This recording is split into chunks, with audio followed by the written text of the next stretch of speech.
નમસ્કાર વિદ્યાર્થી મિત્રો, આજે આપણે સ્વાધ્યાયની અંદર ઉદાહરણ 8 પાનો નંબર 122 ઉપર જે દાખલો આપેલો છે તે સમજીએ.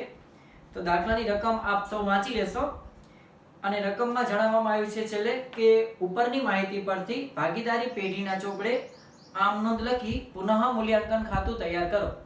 તો આપણે સૌથી પહેલા માત્ર બાબત બે જ પૂછી છે, આમ નોંધ અને પુનઃ મૂલ્યાંકન ખાતું. પણ આપણે દાખલાની અંદર પહેલા ખાતા સમજી લેશું, ખાતા પછી આપણે આમ નોંધની સમજૂતી મેળવીશું. તો મેં અહીં એક પુનઃ મૂલ્યાંકન ખાતું બનાવેલું છે, ભાગીદારના મૂડી ખાતા બનાવેલા છે અને પાકું સરવૈયું બનાવેલું છે.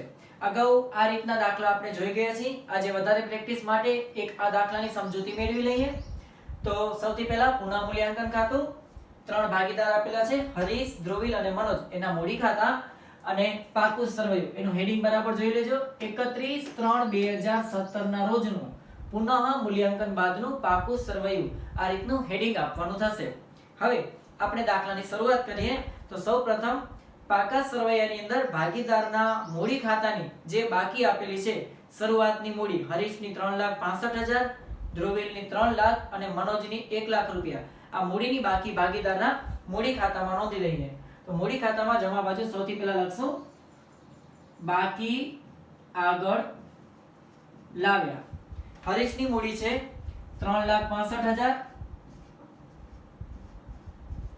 ધ્રુવીલની મૂડી આપેલી છે 3 લાખ રૂપિયા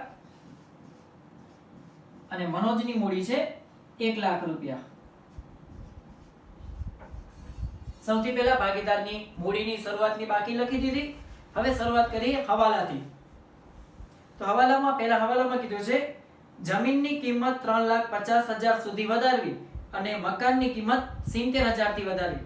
તો સૌપ્રથમ જમીનની કિંમત 3,50,000 સુધી વધારવાની એમ કહ્યું છે. તો તમને પાકા સરવૈયામાં જમીનની કિંમત આપેલી છે 3 લાખ રૂપિયા. સૌથી પહેલા મિલકત દેણા બાજુ જમીનની કિંમત લખીશું.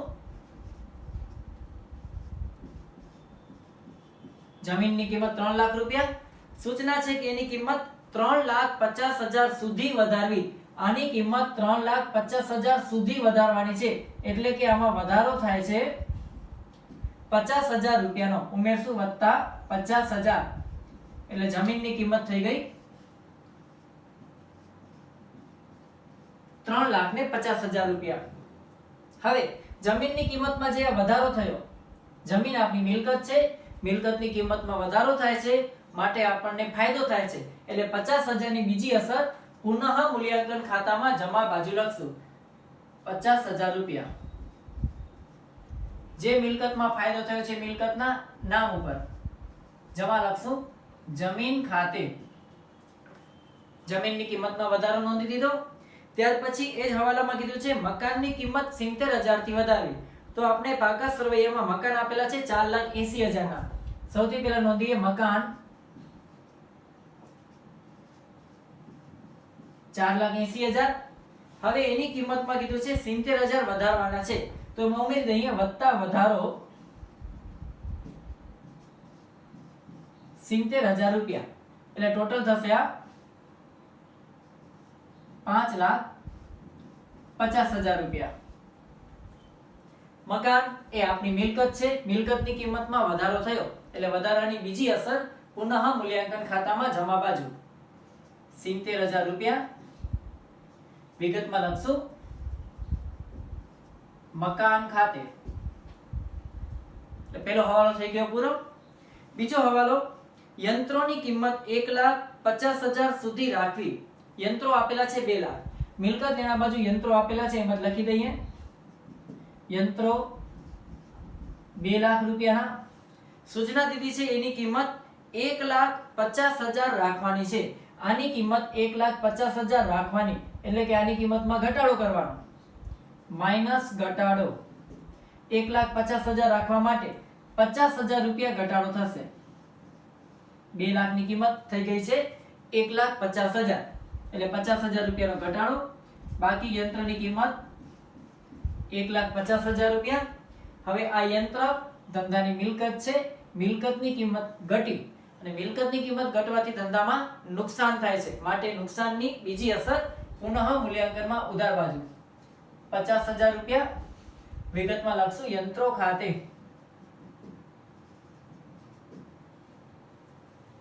બીજો હવાલો પૂરો. ત્યાર પછી ત્રીજો હવાલો, રોકાણોની કિંમતમાં 20% ઘટાડો કરવો. રોકાણો આપણે આપેલા છે 1,20,000 ના. મિલકત દેણા બાજુ રોકાણો આપેલા છે, લખીએ રોકાણો 1,20,000 ના.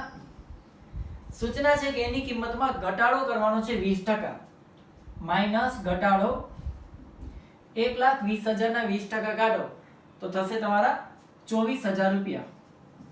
આ 24,000 નો ઘટાડો કરવાનો છે, બાકી કિંમત રહેશે 96,000 રૂપિયા. હવે રોકાણની કિંમત ઘટી ગઈ. રોકાણ આપણી મિલકત છે, મિલકતની કિંમત ઘટી એટલે ધંધામાં નુકસાન થયું, માટે નુકસાનની બીજી અસર પુનઃ મૂલ્યાંકન ખાતામાં ઉધાર બાજુ 24,000 રૂપિયા. વિગતમાં લખશું રોકાણો ખાતે.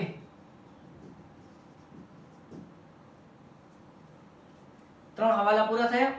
ચોથો હવાલો, દેવાદારો પર 10% લેખે ગાલખાત અનામતની જોગવાઈ અને 5% લેખે વટાવ અનામતની જોગવાઈ કરવાની છે.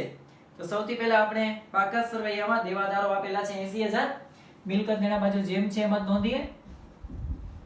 દેવાદારો 80,000 ના. હવે સૂચના છે 10% ગાલખાત અનામતની જોગવાઈ કરવી. તો સૌથી પહેલા વાત કરશું ગાલખાત અનામત માઈનસ ગાલખાત અનામત. કેટલા ટકા કીધી છે? 10%. એટલે 80,000 ના 10% કાઢશો. 80,000 ના 10% થશે 8,000 રૂપિયા. બાદ કરી રકમ અંદરની સાઈડે જ મૂકશું 72,000 રૂપિયા. અને હજુ કીધું છે આગળ 5% વટાવ અનામતની જોગવાઈ કરવાની છે, તો એ પણ બાદ કરશું માઈનસ વટાવ અનામત 72,000 ના 5% કાઢવાના છે એટલે થશે 3,600. 72,000 માંથી 3,600 બાદ કરશો એટલે થશે બાકી રહેશે 68,400 રૂપિયા. હવે આ ગાલખાત અનામત અને વટાવ અનામતથી દેવાદાર ઓછા થાય છે. દેવાદાર ધંધાનું લેણું છે, મિલકત છે, અને જ્યારે લેણું ઓછું થાય છે, જોઈ શકો છો દેવાદારમાંથી બાદ કર્યું છે, માઈનસ ગાલખાત અનામત માઈનસ વટાવ અનામત. આપણું લેણું ઓછું થાય છે, અને લેણું ઓછું થવાથી બંનેની અસર પુનઃ મૂલ્યાંકન ખાતામાં ઉધાર બાજુ થશે. લેણું ઓછું થાય છે, ધંધામાં નુકસાન થશે, માટે બીજી અસર પુનઃ મૂલ્યાંકન ખાતામાં ઉધાર બાજુ 8,000 રૂપિયા ગાલખાત અનામતના છે. એની વિગતમાં લખશું ગાલખાત અનામત ખાતે. અને 3,600 રૂપિયા વટાવ અનામતના છે, તો 3,600 ની વિગત લખશું વટાવ અનામત ખાતે.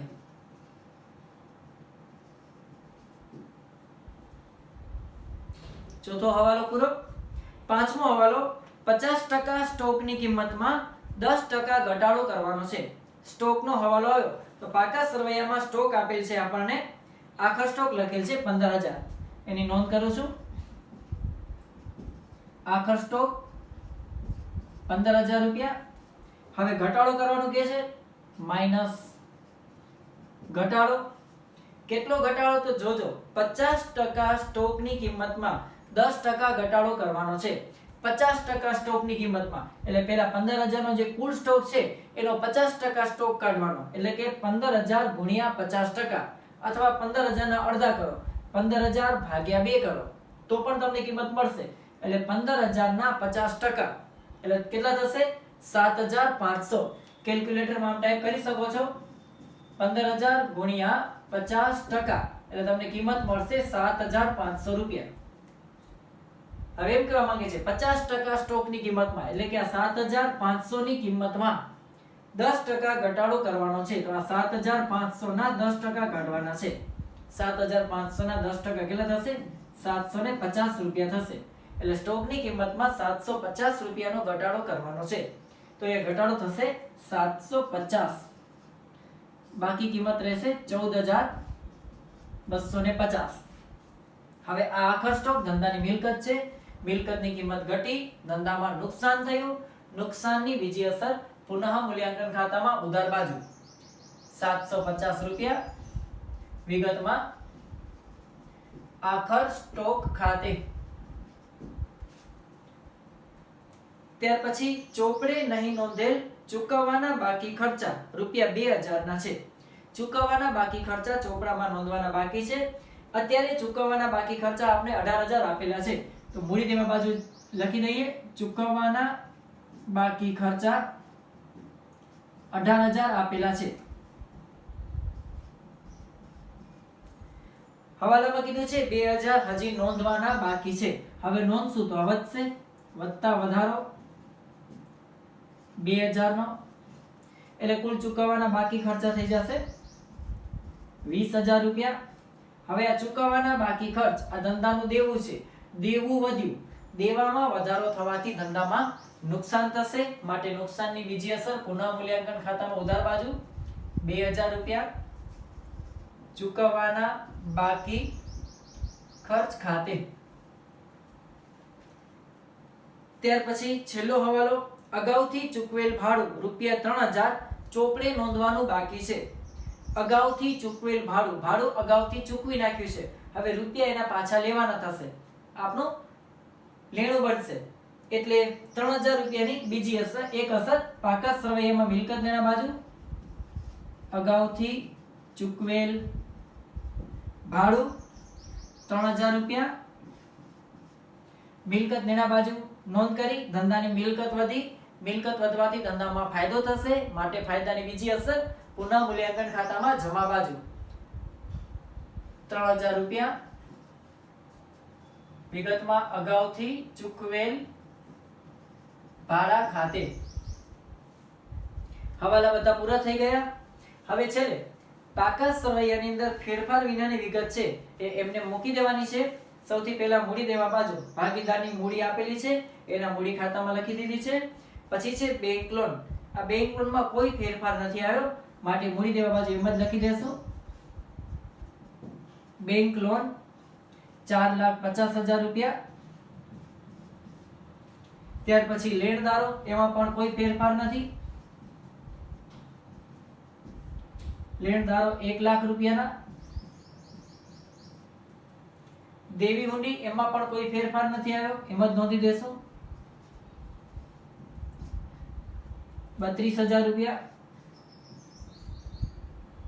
અને ચૂકવવાના બાકી ખર્ચા એ હવાલામાં આવી ગયા છે. રહ્યા મિલકત બાજુ જમીન આવી ગયું, મકાન, યંત્રો, રોકાણો, દેવાદારો, લેણી હુંડી બાકી છે 20,000 રૂપિયા, ફેરફાર વિનાની મિલકત એમ જ લખી દેશું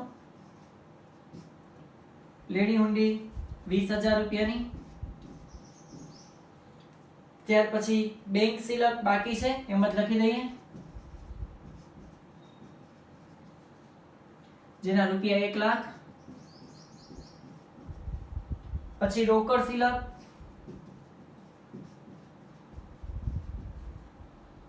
₹40,000 રૂપિયા.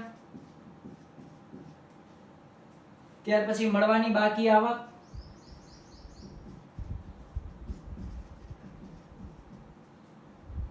₹10,000 રૂપિયા. અને છેલ્લે આખર સ્ટોક એ હવાલાની અંદર આવી ગયો. તો આપણે પાકા સરવૈયાની છેલ્લે બાકી બધી મૂકી દીધી. હવે છેલ્લું કામ છે ખાતા બંધ કરવાનું. તો સૌથી પહેલા પુનઃ મૂલ્યાંકન ખાતું બંધ કરશું. ખાતું બંધ કરતી વખતેનો નિયમ, જે બાજુ સરવાળો વધારે થાય એ બાજુથી શરૂઆત કરીશું. તો અહીં જમા બાજુનો સરવાળો વધારે થાય છે. સૌથી પહેલા જમા બાજુનો સરવાળો કરી દઈએ 1,23,000 રૂપિયા. એટલો જ સરવાળો ઉધાર બાજુ મૂકશું 1,23,000 રૂપિયા. અને એની અંદરથી ઉધાર બાજુની જે રકમો આપેલી છે આ 5 રકમ, એ 5 રકમને બાદ કરશું એટલે આપણે 6 રકમ આપેલી છે ટોટલ. આ બધી બાદ કરતા તફાવતની રકમ મળશે આપણે 34,650 રૂપિયા. એ લખું છું 34,650 રૂપિયા. આ પુનઃ મૂલ્યાંકન ખાતાની જમા બાકી કહેવાશે, આને કહેવાશે નફો. એ લખશું ભાગીદારના મૂડી ખાતે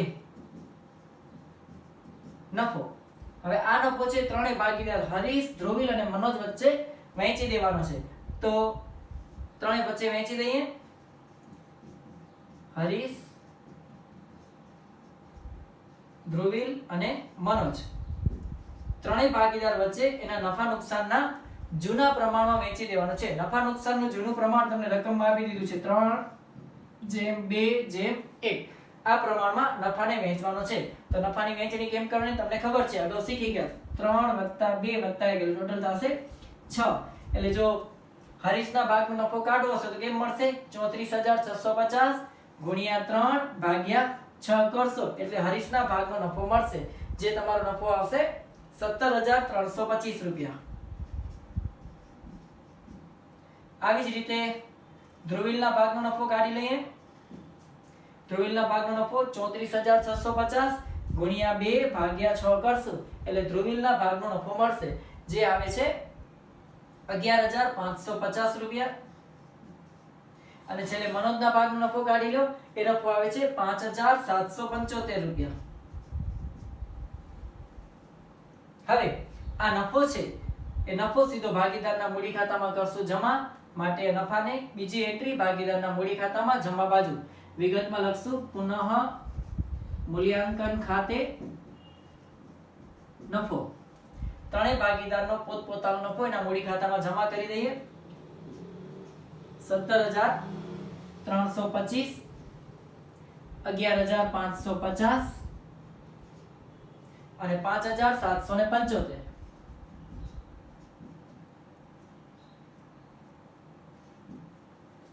નફો છે મૂડી ખાતામાં જમા કરી દીધો. હવે ભાગીદારના મૂડી ખાતા બંધ કરી દઈએ. હરીશના મૂડી ખાતામાં જમા બાજુનો ટોટલ થશે 3,82,325. ધ્રુવીલનો થશે 3,11,550 અને મનોજનો થશે 1,05,775. ત્રણેયનો સરવાળો ઉધાર બાજુ મૂકી દઉં છું.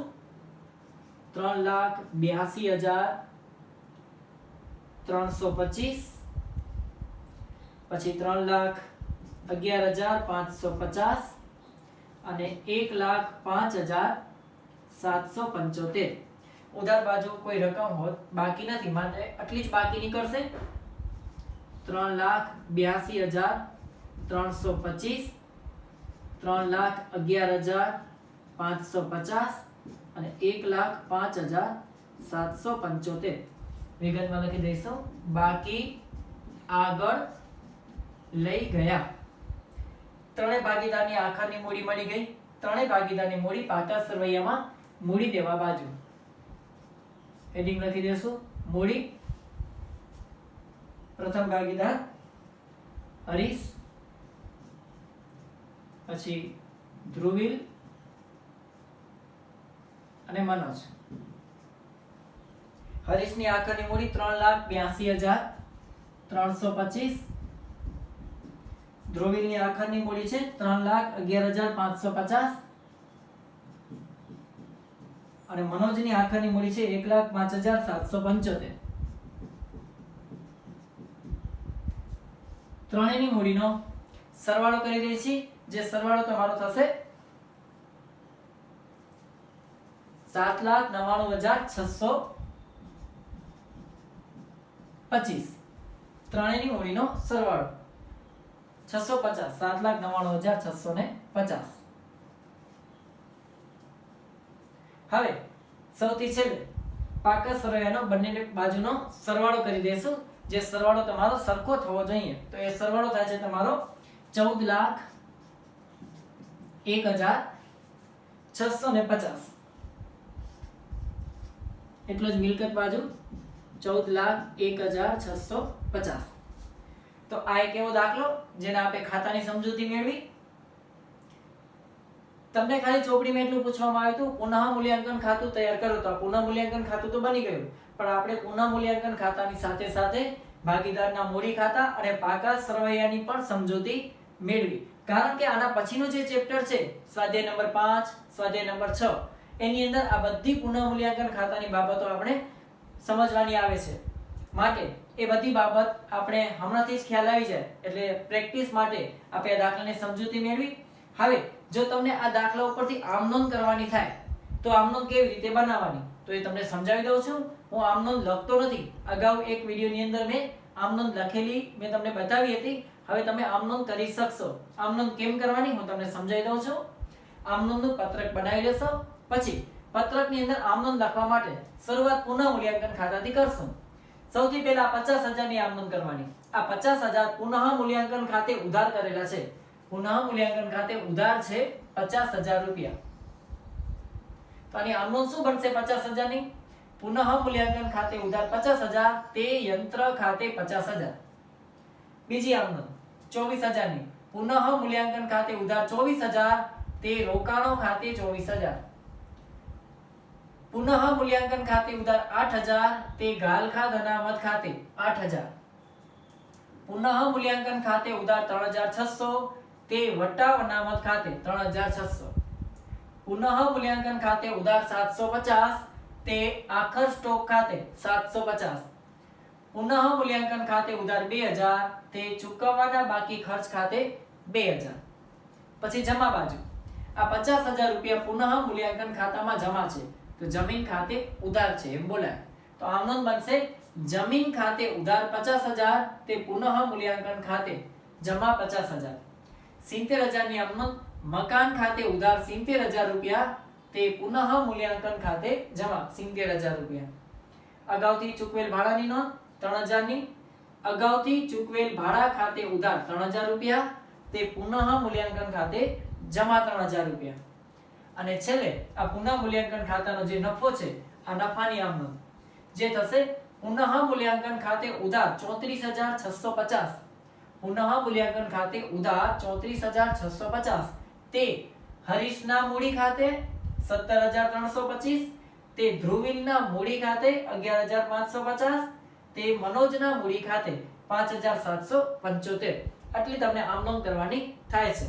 વધારામાં જો ભાગીદારના મૂડી ખાતાની અંદર એકત્રિત નફો કે ખોટ આપવામાં આવે તો એની આમ નોંધ પણ કરવાની થાય છે. અત્યારે દાખલામાં એકત્રિત નફા કે ખોટની વિગતો નથી તો આ દાખલાની તમે બરાબર પ્રેક્ટિસ કરી લેશો. Thank you.